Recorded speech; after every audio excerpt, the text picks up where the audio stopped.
Good morning बच्चों, स्वागत है आपका एक बार फिर आज की क्लास में। और आज हम करेंगे प्रश्नावली 8.1 का क्वेश्चन नंबर 6। जैसे कि आपको आपकी स्क्रीन के ऊपर दिखाई दे रहा है, क्वेश्चन नंबर 6 है प्रथम चतुर्थांश यानी कि क्वाड्रेंट यानी फर्स्ट क्वाड्रेंट में विड्थ एक सर्कल है जिसकी इक्वेशन आपको दी है x² + y² = 4। रेखा x = √3y। रेखा एक लाइन है जिसकी इक्वेशन है x = √3y एवं x द्वारा गृह क्षेत्र का क्षेत्रफल आपको ज्ञात करना है। तो सबसे पहले आपको क्या गिवन है आपके पास? गिवन है आपके पास एक वृत्त का समीकरण। तो वृत्त का समीकरण यहाँ पे आपको दिख रहा होगा, जैसे कि वृत्त का समीकरण है बच्चों x² + y² = 4।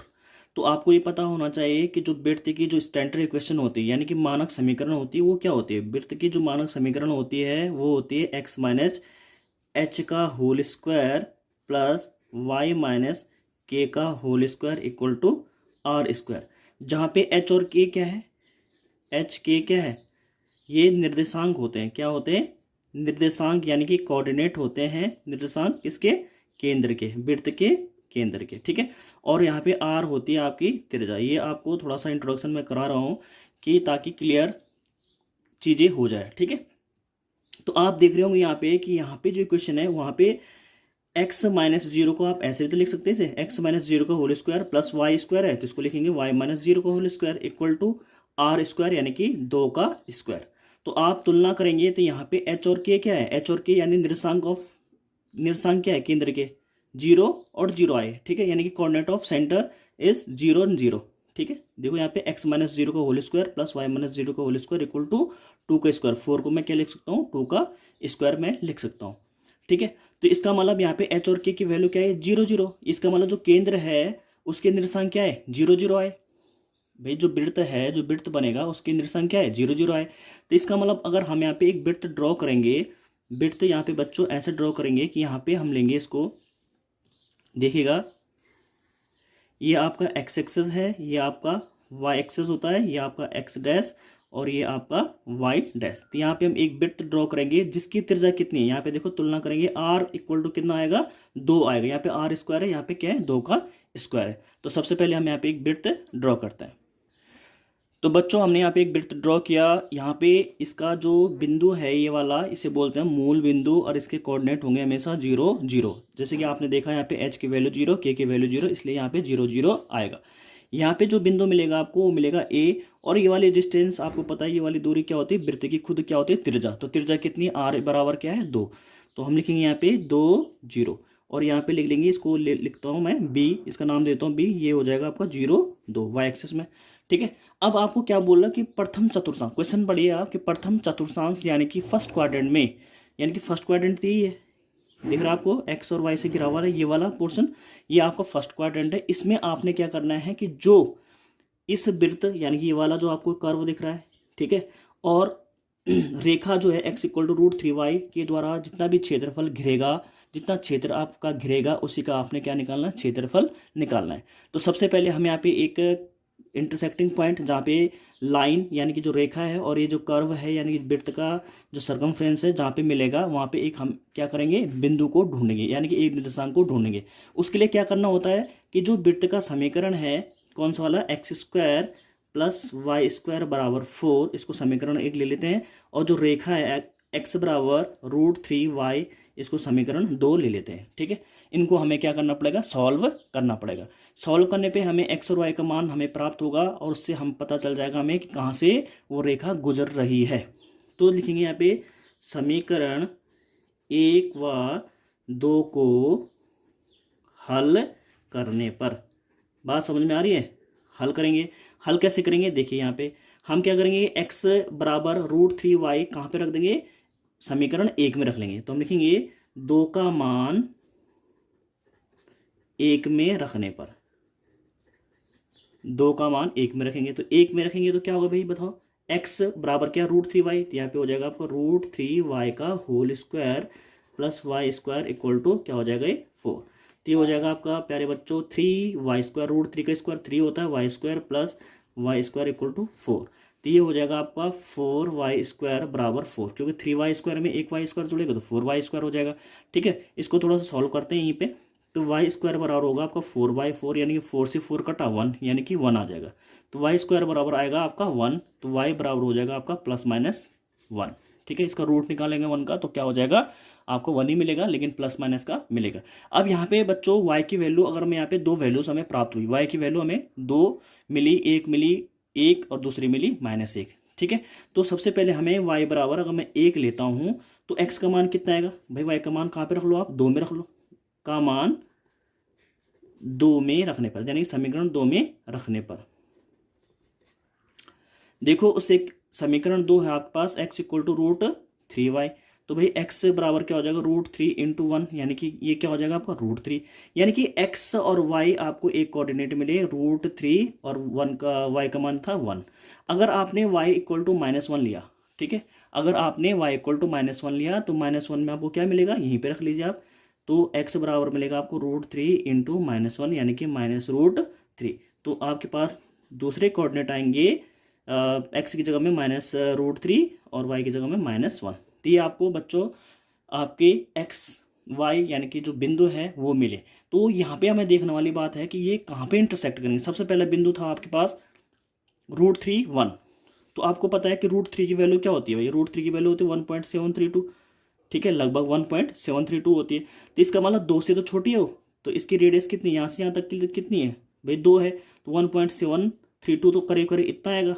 ठीक है, x की वैल्यू ये आए, y की वैल्यू कितनी है 1, तो 1 आ जाएगी आपकी। ठीक, ये क्योंकि 2 है तो इसका ठीक हाफ में, यानी कि 1 इधर। ये बिंदु एक्चुअली ये जो फिगर है वो अप्रोक्सीमेट है। ठीक है, ये करेक्ट फिगर नहीं है, ये सिर्फ समझने के लिए। यहाँ पे तो 1 में यहाँ पे इसको कंसिडर कर लेता हूँ प्यारे बच्चों। ठीक है, तो इसका कोऑर्डिनेट क्या आएंगे यहाँ पे अगर देखेंगे आप, ये था आपका √3 और ये होगा आपका हाइट 1, क्योंकि यहाँ तक पूरी डिस्टेंस 2 है। तो यहाँ पे आपको मिलेगा एक नया बिंदु, सपोज C, और उसके कोऑर्डिनेट मिले आपको कितने, √3 1।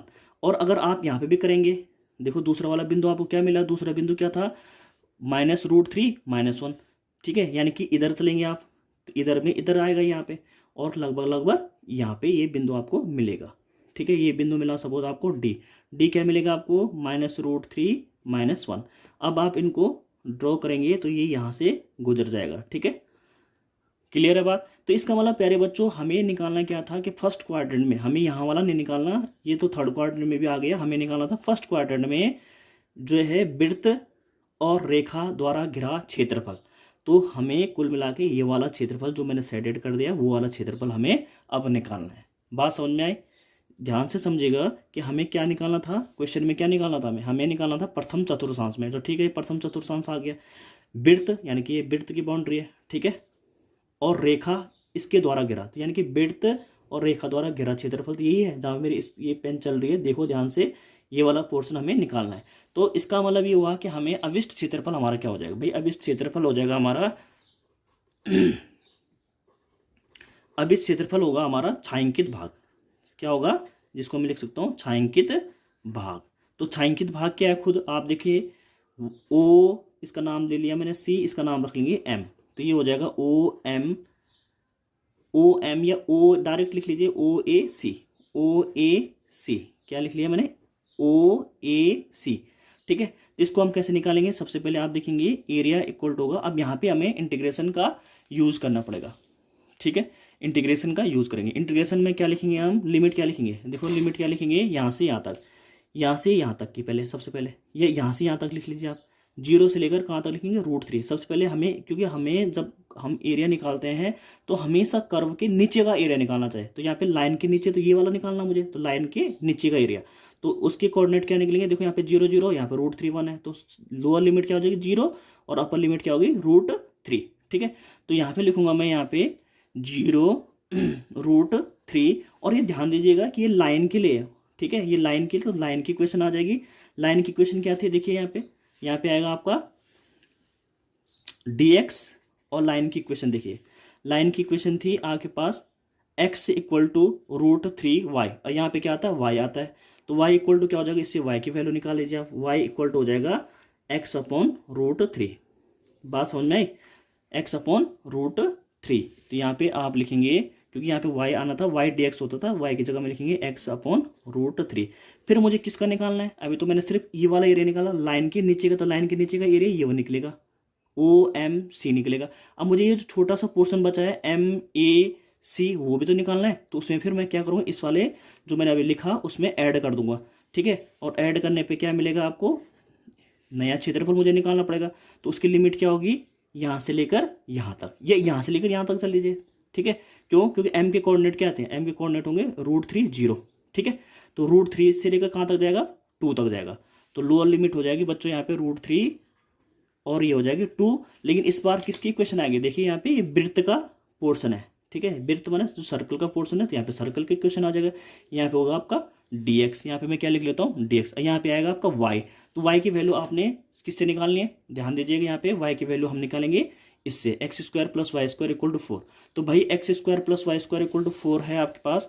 तो यहाँ पे निकालते हैं y का मान। देखिए यहीं पे देख लीजिए, आपके पास है x² + y² = 4। तो y² हो जाएगा 4 - x²। तो यानी कि y बराबर हो जाएगा, प्लस माइनस आना है लेकिन मैं प्लस वाला लिख लेता हूँ। क्यों? क्योंकि मैं फर्स्ट क्वाड्रेंट में निकाल रहा हूँ अभी, तो इसलिए मैं पॉजिटिव वाली वैल्यू ही होल्ड करूँगा, ठीक है। तो ये हो जाएगा आपका 4 - x²। बात समझ में? अब इसका क्या करना है बच्चों, आपने सिंपल सा इंटीग्रेशन निकाल देना है। इंटीग्रेशन क्या होगा, देखिए यहाँ पे ये √3 जो है 1/√3, तो कांस्टेंट वैल्यू होने के कारण इंटीग्रेशन साइन के बाहर आ जाएगी। तो 1/√3 बाहर निकाल दिया, 0 to √3, और यहाँ पे बचेगा आपका x dx प्लस यहाँ पे लिखेंगे √3 2, और इसको क्या लिख सकता हूँ मैं, 4 को उसको लिख सकता हूँ मैं 2 x² dx। अब इसका फटाफट से इंटीग्रेशन हो जाएगा 1/√3, और x का क्या होता है इंटीग्रेशन, x²/2/2, x²/2 हो जाएगा, और 0 to √3। यहाँ पे बच्चों एक फॉर्मूला लगेगा। फॉर्मूला कौन सा लगेगा देख लेते हैं। फॉर्मूला है आपके पास, यहाँ पे बच्चों एक फॉर्मूला मैं लिख देता हूँ। ये होता है आपका इंटीग्रेशन √a² - x² dx की वैल्यू होती है आपकी, जब आप इसका इंटीग्रेशन करेंगे तो क्या होती है, x/2 √a² - x² plus a²/2 sine inverse x/a, x/a, ठीक है। ये आपका वैल्यू होती है, यानी कि ये वाला फॉर्मूला आपने यूज करना। आप अगर यहाँ पे देखेंगे तो यहाँ पे सेम फॉर्मूला, रूट है ए की जगह में क्या है, a² की जगह में क्या है, 2 है, यानी कि 2² माइनस x² है। तो आप यहाँ पे क्या करेंगे, ये वाला फॉर्मूला यूज कर देंगे। तो देखते हैं कैसे इसको हम लगाते हैं। तो मैंने क्या बोला था आपसे, x/2। तो सबसे पहले आएगा यहाँ पे x/2, फिर यही वाली वैल्यूज आ जाएगी 2 माइनस x², ठीक है। फिर प्लस a² यानी यानी कि 2 बटे आपका क्या होगा 2, और साइन इनवर्स x/a यानी कि 2, और यहाँ से बाहर से आ जाएगा आपका lower limit and upper limit. आपने इसमें वैल्यूज पुट करनी है तो और आपका आंसर आ जाएगा। देखो 2 को बाहर लिख लेता हूँ मैं, 2√3 हो जाएगा। यहाँ पे हम क्या करेंगे, √3 का स्क्वायर कर लेंगे, फिर -0 करना है, तो 0 की वैल्यू 0 आती है, लिखने की जरूरत नहीं। यहाँ पे सबसे पहले हम अपर वैल्यू रखेंगे, अपर लिमिट रखेंगे, तो यहाँ पे क्या होगा भाई 2 देखिए मैं डायरेक्ट रख रहा हूँ वैल्यू, ठीक है। यहाँ पे 2/2 हो जाएगा, 1 हो जाएगा, ये 2/2 1 होगा, 2 माइनस अपर लिमिट 2, तो ये क्या हो जाएगा पूरा 2, और 2 में से 2 गया तो क्या हो जाएगा 0 हो जाएगा, आप रख लेना, ठीक है। यहाँ से आपका 2 दूना 4 हो जाएगा, ये 4, 1 पावर कट जाएगी, 2 बचेगा। यहाँ पे बचेगा sine inverse upper limit x की जगह में 2/2, और यहाँ पे बच्चों लोअर लिमिट रखोगे आप, तो लोअर लिमिट रखने पे क्या मिलेगा आपको, √3/2, और ये हो जाएगा 2 की पावर रूट के अंदर 2 की पावर 2, तो ये 4 हो जाएगा। और यहाँ पे अपर लिमिट लोअर लिमिट रखोगे आप x की स्क्वायर की जगह में √3, तो ये हो जाएगा आपका 3, ठीक है। बात समझ में आ रही। और यहाँ पे हो जाएगा प्लस, यहाँ पे रखेंगे आप 2, ये तो कट के 2 आ गया था, और साइन इनवर्स यहाँ पे रखोगे आप x की जगह में √3, तो ये हो जाएगा अब √3/2। बात समझ में आई। अब यहाँ पे देखिएगा, यहाँ पे हम क्या करेंगे, इसकी वैल्यूज को थोड़ा और सॉल्व करेंगे। ये √3 से यहाँ पावर क्या है, √3 की पावर 2 है, तो कट जाएगा, तो बच्चों इसको थोड़ा सा सॉल्व करना पड़ेगा।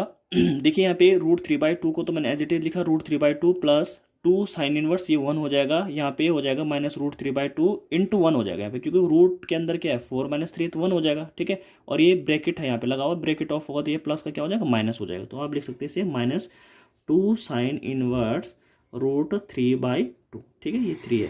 अब इसको थोड़ा सा सॉल्व करेंगे, आपको पता है √3/2 ये तो 0 हो जाएगा, देखो ये तो कैंसिल हो गया ना, तो ये तो 0 हो गया। प्लस 2 साइन इनवर्स 1 की वैल्यू क्या होती है, पाई/2 होती है। और ये हो जाएगा आपका 2 और साइन √3/2, √3/2 कितना होता है, पाई/3 होता है। 60 की वैल्यू होती है तो हम 60 की वैल्यू होती है तो उसको पाई/3 लिख सकते हैं। तो यहाँ पे हो जाएगा आपका 2 कॉमन ले लीजिए, ये हो जाएगा आपका पाई/2 माइनस पाई/3। यहाँ पे बच्चों हमारा जो है 6 एलसीएम आ जाएगा और ये हो जाएगा आपका 3 पाई माइनस 2 पाई। तो ये 2 से कट जाएगा 6 3 टाइम, तो आपका आ जाएगा यहाँ पे पाई/3 वर्ग इकाई। तो आपने देखा कि आपका ये रिक्वायर्ड आंसर आ चुका है। तो प्यारे बच्चों, यहीं पे आज इस क्लास को समाप्त करते हैं। Thank you so much.